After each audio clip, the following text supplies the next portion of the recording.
여러분 안녕하세요. 힐링북스입니다. 얼마 전에 제가 삼청동에 유명한 라면집에 갔어요. 얼큰하니 정말 맛있더라고요. 근데 저는 이런 빨갛고 매운 음식들을 먹을 때마다 왠지 모르겠는데 항상 흰옷을 입고 가요. 앞치마를 해도 꼭 안 한 부분에 기가 막히게 튀더라고요. 이렇게 얼룩이 생겼을 때 여러분은 어떻게 하시나요? 당장 퐁퐁을 한다거나 이러지는 못하더라도 물티슈로 닦아낸다든지 어떤 조치를 취할 겁니다. 그런데 우리 마음에도 얼룩이 질 수 있다는 사실 여러분 알고 계셨나요?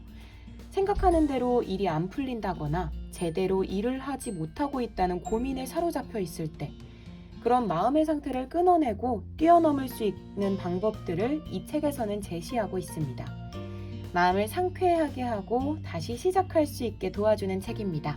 부산하길 유순의 클린, 제가 읽어드릴게요.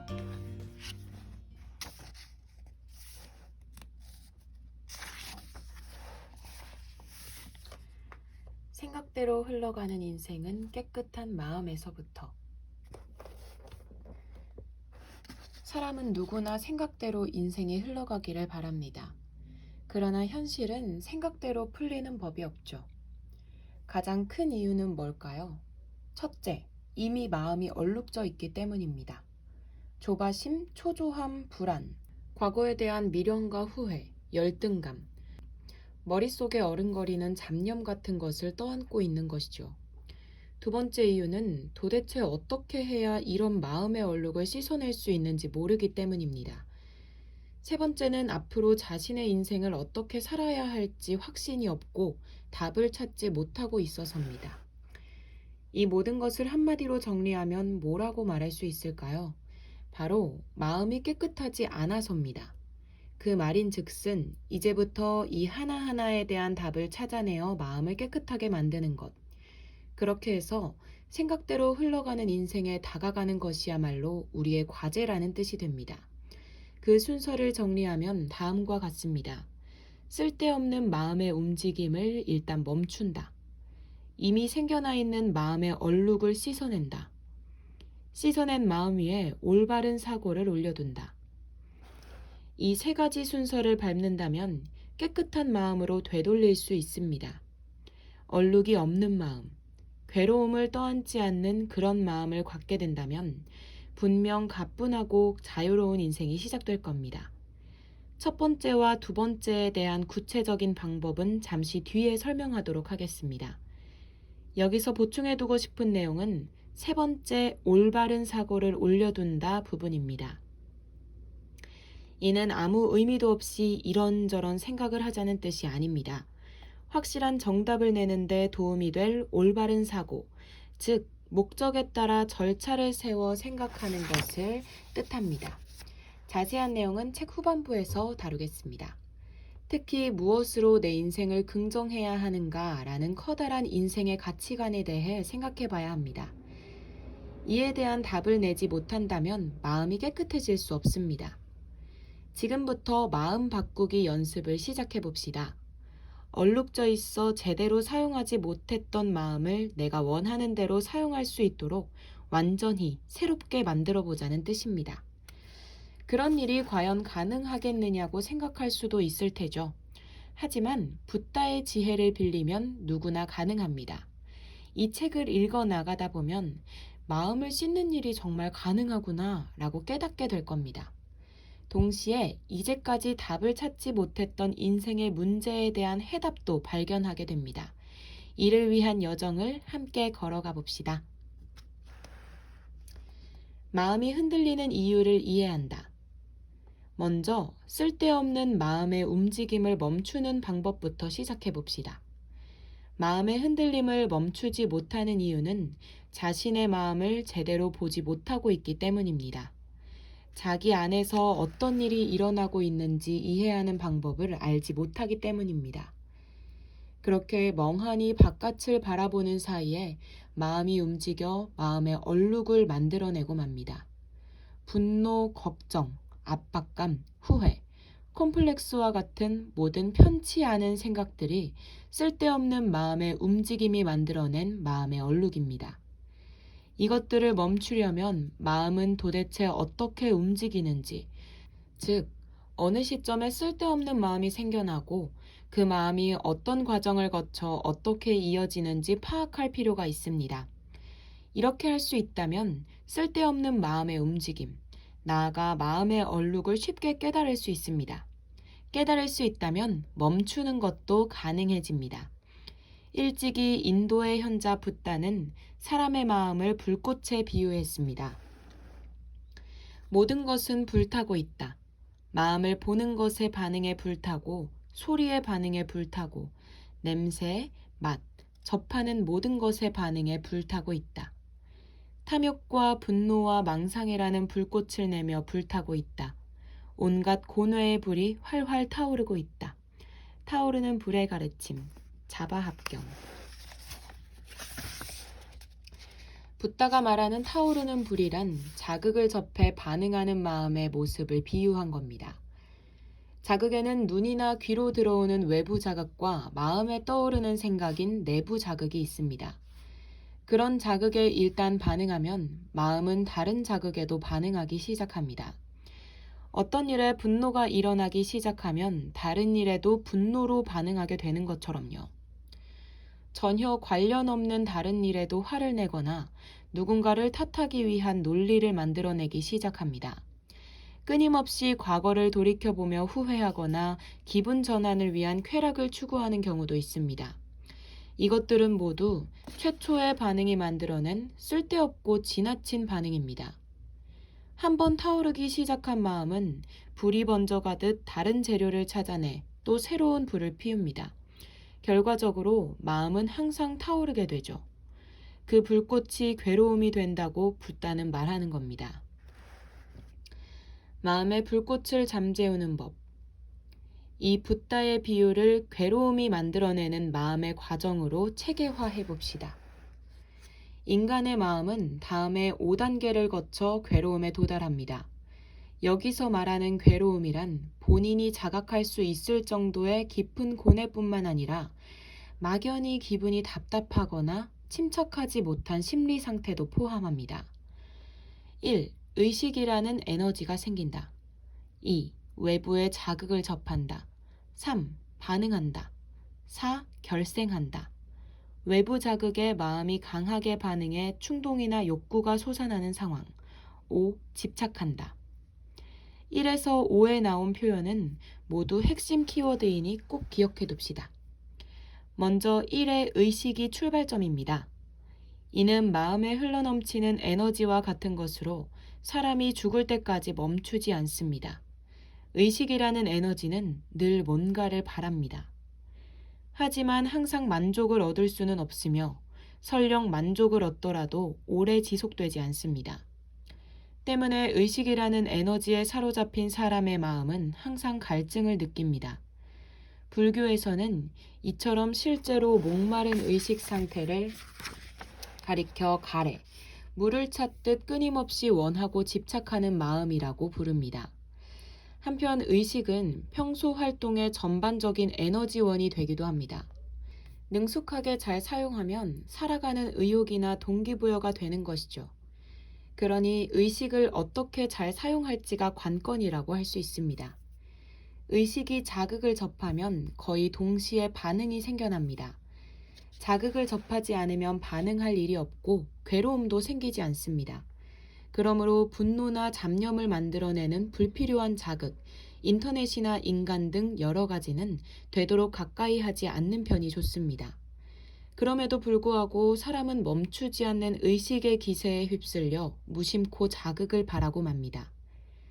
그러면 즉시 마음에 쓸데없는 움직임이 생겨납니다. 이런 흐름을 멈추기 위해 의식이라는 에너지를 가치 있는 것에 사용하는 습관을 익힐 필요가 있습니다. 대부분의 사람들이 자극을 접하면 반응하고 즉각 결생해서 집착이라는 마음 상태에 이르곤 합니다. 쉽게 설명하자면 반응함으로써 감정이 생겨나 기억에 새겨지고 그것이 고집과 응어리로 느껴지는 것을 뜻합니다. 일상의 스트레스나 불쾌했던 과거의 기억, 불안, 우울과 같은 마음 상태는 이 결생과 집착 단계에서 비롯되고 마음의 얼룩이 이 단계에서 생겨나게 됩니다. 의식으로 시작해 집착에 이르는 마음의 움직임은 거의 한순간에 일어납니다. 깨달았을 때는 이미 화를 내고 있고 과거에 끌려다니고 있고 쓸데없는 것을 생각하고 있습니다. 이미 얼룩져 버린 상태죠. 그리고 한참이 지나서야 요즘 초조한 것 같아, 가슴이 답답해, 괴로워 하고 실감하기 시작합니다. 사람은 이때가 되어서야 겨우 괴로움을 자각합니다. 붓다식으로 표현하자면 마음이 불꽃을 내며 활활 타오르고 있는 단계입니다. 아마 붓다라면 여러분에게 빨리 깨달으라고 말했을 것입니다. 깨끗한 마음으로 인생의 방향키 잡기. 여러분의 마음은 잘 정돈되어 있습니까? 상쾌한 마음으로 가치 있는 일만을 생각해 앞을 향해 나아가는 양질의 마음 상태에 있습니까? 솔직히 그렇지 않다라고 대답하는 사람이 더 많을 거라 생각합니다. 많은 사람들이 이런 삶, 그러니까 깨달았을 때는 이미 불타오르고 있는 삶밖에 모르고 살기도 합니다. 그러다 보니 타오르는 불뿐만 아니라 그로 인한 그을음과 죄까지 마음에 가득 쌓아놓고 삽니다. 만약 방 안이 그을음으로 가득하다면 아무리 좋은 집에 살아도 즐겁지 않겠죠. 재투성이가 되어 공기도 쾌적하지 않을 테고 얼룩진 창으로는 바깥 경치도 깨끗하게 보이지 않을 것입니다. 사람의 마음도 마찬가지입니다. 쓸데없는 자극에 선동되어 무방비로 반응하고 어느샌가 집착해 마음이 쓸데없는 감정과 사고로 가득 찬다면 쾌적하게 살 수 있을 리 없습니다. 그런 얼룩진 마음으로는 기나긴 인생을 살아간들 성과도 행복도 깨달음도 얻을 리 없습니다. 그렇게 생각하지 않으시나요? 그렇다면 이쯤에서 인생의 방향 전환을 도모해 봅시다. 계속 타오르는 마음에서 차분한 마음으로, 얼룩져 있는 마음에서 투명한 마음으로 말입니다. 쓸데없는 자극을 쫓지 않고 자극을 접해도 반응하지 않고 반응하더라도 집착을 남기지 않는 것. 되도록 마음을 더럽히지 않고 진정 가치 있는 일과 소중한 일에만 마음을 사용하는 쪽으로요. 말하자면 인생을 더욱 소중하게 살아가는 겁니다. 상쾌함과 삶을 긍정하는 기분으로 시간을 보내는 것이며 그런 삶으로 방향키를 크게 꺾겠다고 결심하는 겁니다. 이런 인생의 방향 전환을 상징하는 표현이 바로 깨끗한 마음입니다. 깨끗한 마음이라고 하면 조금 생소한 표현일 수도 있는데 불교 세계에선 예로부터 이를 청정심이라고 부르며 중시해 왔습니다.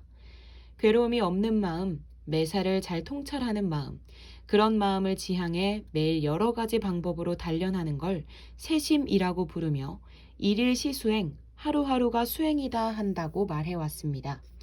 돌이켜보면 이대로 괜찮을까라고 자문한 적은 많아도 이걸로 됐어 라고 생각한 적은 별로 없지 않나요?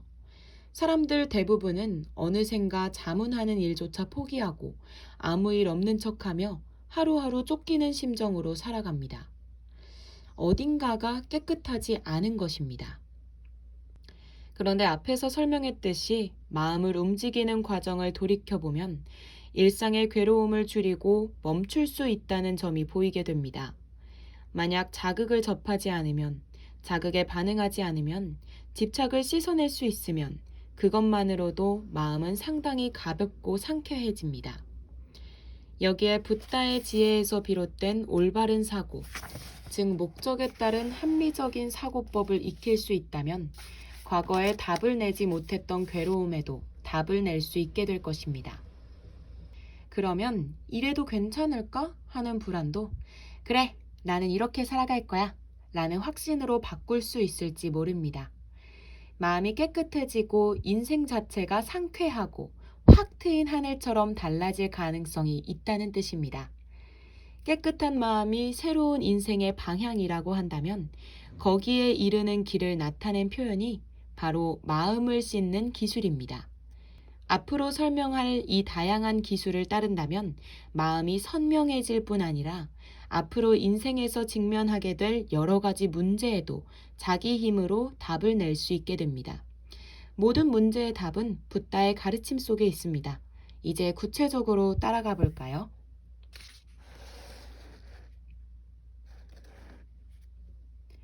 지금 이 순간에 집중하면 마음의 흔들림은 멈춘다. 앞에서 이야기했듯이 마음을 깨끗하게 하려면 마음을 더럽히고 불필요한 괴로움을 만들어내는 마음의 움직임을 멈춰야 합니다. 그리고 이를 위한 첫 작업이 바로 깨닫는 것입니다. 붓다는 이렇게 말했습니다. 쓸데없는 생각에 뒤덮인 마음 상태를 깨달아라. 그리고 자각하라. 이렇게 얼룩진 마음으로는 올바른 이해가 불가능하다는 것을. 이대로는 언제까지나 괴로움의 연쇄가 멈추지 않으리라는 것을. 젊은 수행자에게 주는 훈계, 중화함경. 마음이 얼룩져 있다는 사실을 먼저 깨달으라는 뜻입니다. 먼저 이해할 수 있어야 쓸데없는 마음의 움직임을 멈출 가능성도 생기기 때문입니다. 깨달음이 없는 상태로는 올바른 이해를 얻지 못하고 고생만 계속될 거라는 아주 명쾌한 메시지입니다. 여기서 나오는 올바른 이해는 붓다가 가장 가치를 둔 마음의 능력입니다. 앞서 언급했던 마음이 움직이는 과정 역시 올바른 이해 중 하나죠. 이 이해가 기반으로 잡혀 있어야 애초에 자극 자체를 멀리한다, 반응하지 않는다, 결생하고 말았구나, 집착이 남아있어 좋은 정신 상태가 아니라는 식으로 주의할 수 있게 됩니다. 라벨링으로 객관적인 상태를 확인한다. 그러면 어떻게 해야 마음의 상태를 잘 이해할 수 있을까요? 이에 대한 방법론을 얘기해 봅시다. 이때 가장 먼저 등장하는 개념이 바로 라벨링입니다. 라벨링이란 단어를 사용해 객관적으로 지금 자신이 하고 있는 일과 지금 하려는 일을 확인하는 겁니다. 예를 들면 이렇습니다. 걷고 있을 때는 나는 지금 걷고 있다고 의식한다. 지하철을 기다리며 역에 서서 지하철을 기다리고 있다 라고 자각한다. 컴퓨터로 일을 시작할 때는 일을 시작한다고 확인한다. 이렇게 자신의 행동을 객관적으로 이해하는 겁니다. 라벨에 이름을 적어 착 붙인다 하는 느낌으로 외부인이 되어서 자신의 모습을 확인해 봅시다. 이상적인 라벨링 방법은 하기 전에 확인하고 한창 하고 있을 때 확인하고 하고 나서 확인하는 겁니다. 예를 들면 지금부터 옷을 입는다, 손을 뻗는다, 뻗고 있다, 오른팔을 넣는다, 넣었다, 왼팔을 넣는다, 넣었다 같은 식입니다. 바깥을 걸을 때는 지금부터 걷는다, 걷고 있다, 오른발, 왼발, 오른발, 신호를 본다, 멈춘다, 서 있다, 기다리고 있다 같은 식으로 합니다. 자신이 무엇을 하려고 하는지, 지금 무엇을 하고 있는지, 무엇을 했는지 제대로 자각하는 것이 이해의 시작입니다. 하루 5분 마음 멈춰보기. 라벨링에 익숙해졌다면 시험 삼아 5분 동안만 나는 땡땡 하고 있다는 사실 확인을 중간에 끊지 말고 연속해서 해보길 바랍니다. 방 정리나 식사 준비 등 몸을 사용하는 단순 작업부터 도전해봅니다. 방 정리라면 잡는다, 옮긴다, 놓는다 정도의 단순한 라벨링이라도 상관없습니다. 다만 침묵하지 말아야 합니다. 사실 확인이라는 이 마음 상태를 계속 유지해 주세요. 제대로 했다면 상당히 피곤해질 텐데 이는 매우 당연한 일입니다.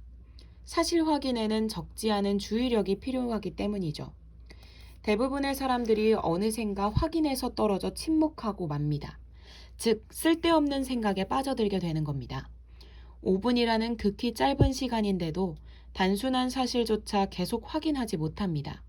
그렇다는 말은 평소 그만큼 쓸데없는 생각에 잘 빠지고 주의력이 산만해져 있다는 뜻입니다. 그저 멍하니 있을 뿐 지금을 살지 못하는 것이죠. 그런 선명하지 않은 마음 상태가 과거에 집착하거나 자신을 탓하고 침울해지는 마음의 얼룩을 한층 더 키우게 됩니다. 그러니 하루에 몇 번쯤은 진지하게 라벨링 모드에 도전해 봅시다. 사실 중요한 일을 처리할 때 외에는 항상 말로 확인하는 모습이 이상적입니다. 모든 단어를 꼭 소리내서 말할 필요는 없습니다. 그저 머릿속에서 지금 이것을 하고 있다, 이것을 했다, 다음에 할 것은 이라고 계속 확인해 주세요. 자각하는 것, 즉 자신의 객관적 상황을 이해하는 것이야말로 마음을 씻는 최고의 기술입니다. 점차 머리가 맑아지고 마음이 선명해졌다는 느낌이 들게 될 겁니다. 상쾌한 일이죠. 모든 괴로움은 세 가지 반응에서 시작된다. 그렇다면 이번에는 라벨링은 바깥이 아닌 안쪽, 즉 자신의 마음에 적용해 봅시다. 마음의 움직임을 객관적으로 살펴봄으로써 차분해질 수 있고 이제부터 무엇을 하면 되는지를 생각하는 마음의 여유가 생겨납니다. 먼저 다음 세 가지 단어로 마음 상태를 확인해 보도록 합니다. 탐욕, 욕구 과잉인 상태.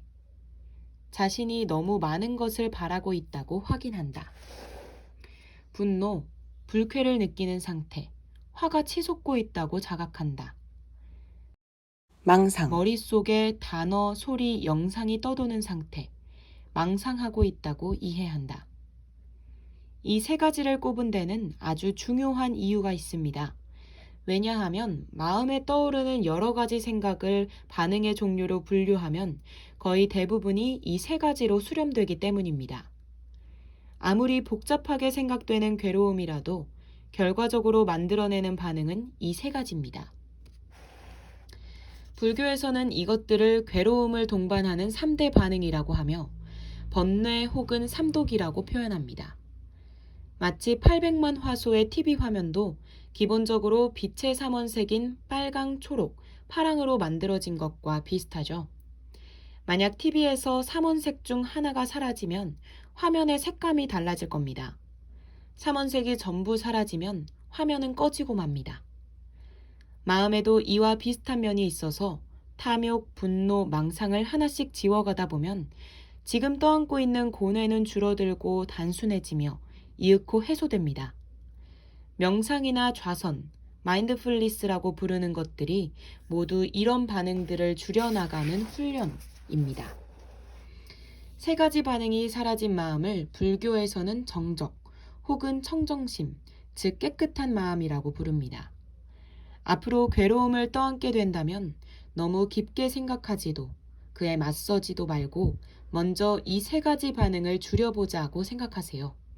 이렇게만 해도 사라지는 괴로움이 있습니다. 마음이 정리되고 답을 찾아야 하는 진정한 문제가 떠오르게 됩니다. 반응을 줄이는 방법이 바로 라벨링입니다. 이건 탐욕이다, 이건 분노다, 이건 망상이다 라고 확실히 자각할 수 있다면 그 반응은 사라지는 과정에 들어갑니다. 왜냐하면 반응과 이해는 서로 반대되는 개념이기 때문입니다. 의식을 말로 이해하는 데 사용하면 반응에 사용하던 의식의 양이 줄어드니 괴로움도 해소된다는 원리죠. 한편 라벨링을 하면 쓸데없이 반응해서 분노가 증폭된다고 호소하는 사람들을 종종 만납니다. 이는 자기 말에 반응해서 새로운 분노를 결생시키고 있기 때문입니다. 그럴 때는 이건 분노를 그저 말로 표현했을 뿐이다. 그 말에 반응해서 쓸데없이 분노가 솟아난 것이라고 이해해 보세요. 분노를 말로 표현하는 것이 아니라 분노가 있다고 그저 차분하게 이해하는 것이 올바른 방법입니다. 마음에 대한 라벨링은 생각을 늘리라는 뜻이 결코 아닙니다. 마음 상태를 바깥에서 객관적으로 확인하는 작업일 뿐입니다. 연습을 반복하다 보면 자연스럽게 이해하게 됩니다. 다만 처음에는 괴로움의 종류가 탐욕인지 분노인지 망상인지 구분하기가 어렵습니다. 그러니 이 세 가지 반응이 평상시 어떤 형태로 괴로움을 만들어내는지 자세히 말로 표현하며 이해해 봅시다. 여러분이 평소에 떠안고 있는 초조함과 응어리의 정체가 보이게 될 겁니다. 탐욕과 분노와 망상이라는 괴로움의 근원을 깨친 자는 마음의 자유를 얻을 수 있다. 건너기 힘들었던 마음속 거센 물살을 뛰어넘었으니 두 번 다시 농락당할 일은 없다. 이교도와의 대화, 경집. 괴로움의 99%는 망상에서 나온다. 가장 먼저 다룰 내용은 망상입니다. 불교에서는 괴로움을 동반하는 반응을 일반적으로 탐진치의 삼독이라고 표현합니다. 즉, 탐욕, 분노, 망상 순으로 나열됩니다. 여기서 가장 먼저 망상을 다루는 데는 이유가 있습니다. 왜냐하면 망상이야말로 인간을 고뇌에서 벗어나지 못하게 만드는 최대 원인이기 때문입니다. 망상을 씻어낸다면 괴로움의 99%는 해결됐다고 봐도 무방하다고 할 만큼 망상은 우리 마음속에 깊게 뿌리내리고 있습니다. 대체 무엇이 문제인 걸까요? 망상이란 뭔가를 뇌리에 떠올리고 있는 상태입니다. 영상을 그려보는 것, 소리내어 말하는 것, 과거를 떠올리거나 미래를 상상하는 등 머릿속에 아른거리는 모든 생각이 망상에 해당합니다. 업무나 공부로 머리를 쓰는 것도 망상이냐고 묻는다면 반응의 종류로 따지면 그것 또한 망상에 해당한다고 할 수 있겠습니다. 다만 망상에는 무의미한 것과 유의미한 것이 있습니다. 후자를 불교에서는 올바른 사고라고 부릅니다. 목적에 맞게 생각하는 걸 뜻하지요. 우리가 씻어내야 할 대상은 목적으로 이어지지 않는 무의미한 망상입니다. 예를 들면 이렇습니다. 불쾌한 느낌을 주는 기억을 떠올린다. 앞날을 비관적으로 상상해 두려워하고 불안해한다. 잡념이 머릿속에 떠올라 집중하지 못한다. 자신을 미움받는 사람, 가치 없는 사람이라고 판단한다. 이런 망상을 우리는 왜 멈추지 못할까요? 바로 쉽기 때문입니다. 망상하는 데는 에너지가 거의 들지 않으니까요. 제한도 없습니다. 혼자서든 누구와 같이 있든 집에서든 밖에서든 심지어는 자면서도 망상할 수 있습니다. 하지만 그런 망상이 마음을 괴롭히게 됩니다. 왜냐하면 띠끌같던 망상도 한없이 쌓이다 보면 태산이 되기 때문입니다. 망상이 마음을 점령하면 다른 생각을 할 수 없습니다. 망상 하나가 자극제가 되어 마음이 또 다른 망상이나 감정을 만들어내는 일도 비일비재합니다. 예를 들어 고통스러웠던 과거를 떠올리면 당시의 괴로운 감정이 되살아납니다. 실패했다, 난 능력이 없다는 생각이 솟구치면 그 망상에 마음이 반응해 한층 더 침울해집니다. 미래에 대한 망상에도 마음은 반응합니다. 중요한 일을 앞두고 최악의 결과를 상상해 나약해지거나 난 안 될 거야 라며 포기하는 건 부정적인 망상에 반응한 결과입니다. 여러분 주변에도 아무것도 하지 않으면서 늘 침울한 표정을 짓고 있거나 기분이 좋아 보이지 않는 사람이 있을 겁니다. 그런 사람은 망상에 반응하고 있습니다. 과거, 미래, 타인, 자기 자신에 대해 온종일 망상을 해서 분노, 적대감, 의심, 두려움과 같은 마음에 완전히 갇혀버린 사람도 있습니다. 그러므로 일상을 확 바꾸고 싶다면 망상에서 빠져나와야 합니다. 이런 망상을 씻어내는 방법은 다음 장에서 자세히 정리하겠습니다. 여기서는 일단 망상을 라벨링해야 한다는 점을 기억해 두세요. 스스로 방금 망상에 빠져 있었다. 현실에서 나는 전혀 다른 일을 하고 있으니까 망상을 한 거구나 라고 자각해야 합니다. 그리고 나서는 사실 확인에 들어갑니다. 지금 나는 뭘 하고 있었지? 서 있다, 걷고 있다, 숨 쉬고 있다, 일을 하고 있다 라고요. 이렇게 단순한 방법으로 문제가 쉽게 해결될 수 있습니다. 망상 상태를 자각할 수 있으면 부정적인 믿음이나 잡념투성이었던 상태로부터 쑥 빠져나올 수 있게 됩니다. 망상이 줄면 그토록 굳어있던 고뇌도 녹아 사라질 가능성이 생깁니다.